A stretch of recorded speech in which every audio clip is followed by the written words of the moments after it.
Semakin banyak WHV di Australia. Sejak Australia dibuka kembali setelah COVID, jumlah kedatangan para pemegang visa WHV terus meningkat. Ini juga membuat persaingan mencari kerja juga semakin sengit.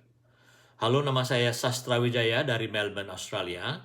Selamat datang kembali di channel ini yang banyak memberikan informasi mengenai kehidupan di Australia.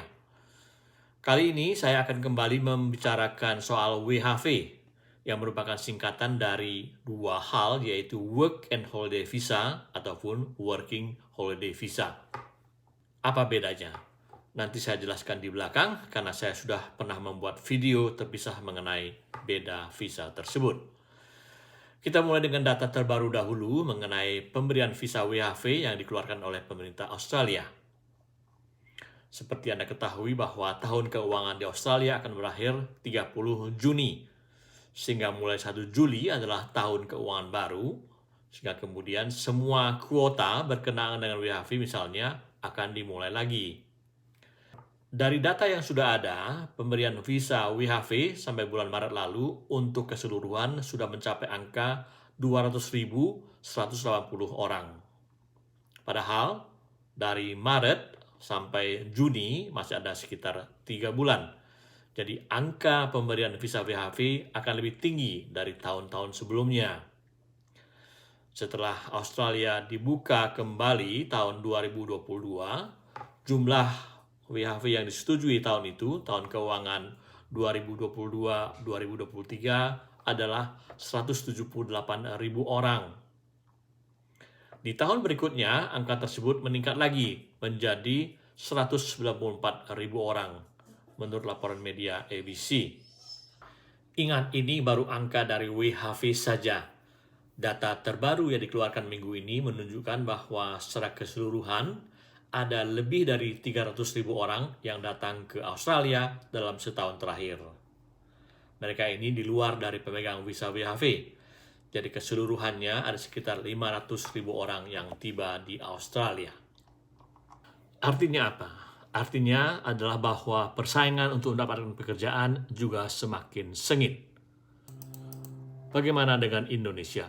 Mereka yang berasal dari Indonesia mengajukan namanya Work and Holiday Visa, visa nomor 462. Jatah tahun keuangan sampai 30 Juni 2025 adalah 4.796 orang. Ketika saya mengecek laman imigrasi Australia, jatah 4.796 orang tersebut masih belum terpenuhi. Statusnya masih hijau dengan tulisan open. Padahal saya tahu bahwa Dirjen Imigrasi Indonesia sudah menyelenggarakan SDUHV bulan Oktober lalu untuk kuota tahun ini. Artinya waktu itu semua kuota SDUHV sudah dibagikan, dan asumsi saya adalah bahwa semua orang sudah mendapatkan karena peminatnya lebih tinggi dari kuota. Jadi apa yang sebenarnya menyebabkan status kuota untuk Indonesia masih open? Menurut saya ada beberapa kemungkinan. Pertama, situs itu tidak diupdate setiap saat sehingga mungkin saja sudah penuh tetapi belum diperbaiki. Kedua, memang belum penuh karena tidak semua orang mendapatkan SDUHV kemudian mengajukan permohonan visa untuk pergi tahun ini.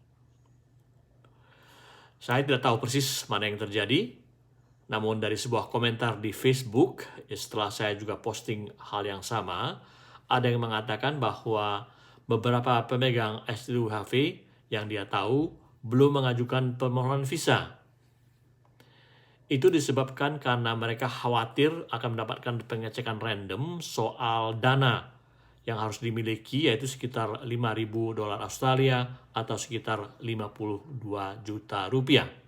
Apakah Anda termasuk mereka yang sedang mengajukan namun masih ragu-ragu untuk pergi? Silakan beri komentar di bawah, dan juga pengalaman-pengalaman lain berkenaan dengan kuota WHV asal Indonesia ini.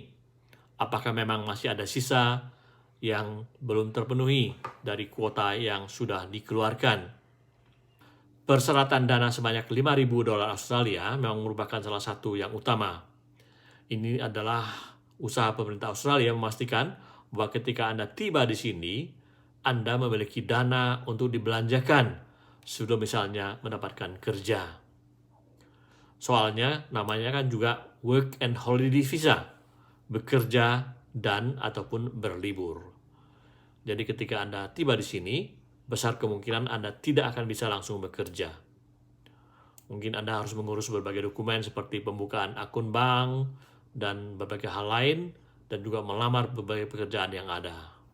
Jadi entah saja 1 hari, kalau Anda langsung beruntung dapat kerja, atau mungkin seminggu, atau mungkin beberapa bulan, Anda bisa saja tidak memiliki pendapatan sama sekali, sehingga Anda harus mengeluarkan dana dari kantong sendiri. Seperti saya sebutkan di atas, dengan semakin banyaknya yang datang, persaingan semakin tinggi. Kalau WHV dari negara seperti Indonesia mendapatkan kuota tertentu, ada visa yang namanya sama, Working Holiday Visa, nomornya 417, dan ini tidak memiliki kuota. Syaratnya juga agak berbeda. Kalau Work and Holiday Visa seperti dari Indonesia usianya 18-30 tahun, kalau Working Holiday Visa, batas usia adalah 18-35 tahun.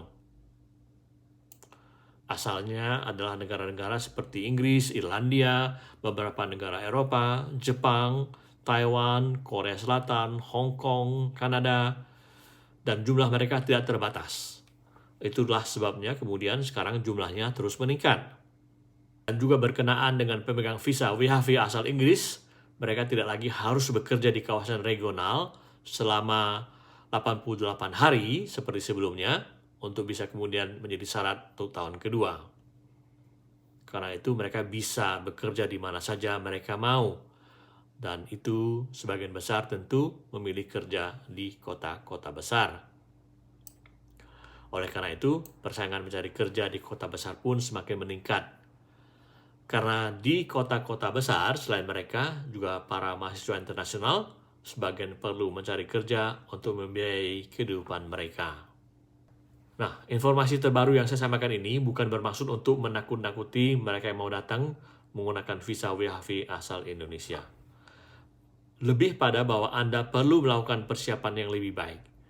Tidak sekadar hanya memenuhi persyaratan dan kemudian dapat visa, Anda akan mendapatkan pekerjaan enak di sini dengan upah yang besar. Saya tahu dan banyak melihat perdebatan mengenai mereka yang sudah datang dan mendapatkan gaji puluhan juta per bulan ketika bekerja di Australia. Semua hal tersebut menurut saya mungkin saja terjadi. Namun, jangan membayangkan bahwa hal seperti itu dengan mudah bisa dilakukan. Kalau Anda memiliki kemampuan yang bagus, ya peluang Anda untuk bisa bertahan di sini dengan upah yang memadai tentu lebih besar. Jadi apa kemampuan tersebut? Ya, bahasa Inggris yang memadai, keterampilan seperti misalnya bisa mengemudi, mudah bergaul, fleksibel dalam pilihan, dan berbagai hal lainnya.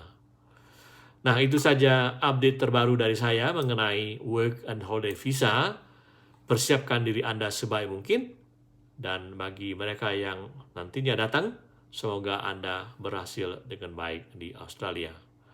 Saya Sastra Wijaya mengucapkan terima kasih atas perhatian Anda. Sampai jumpa lagi.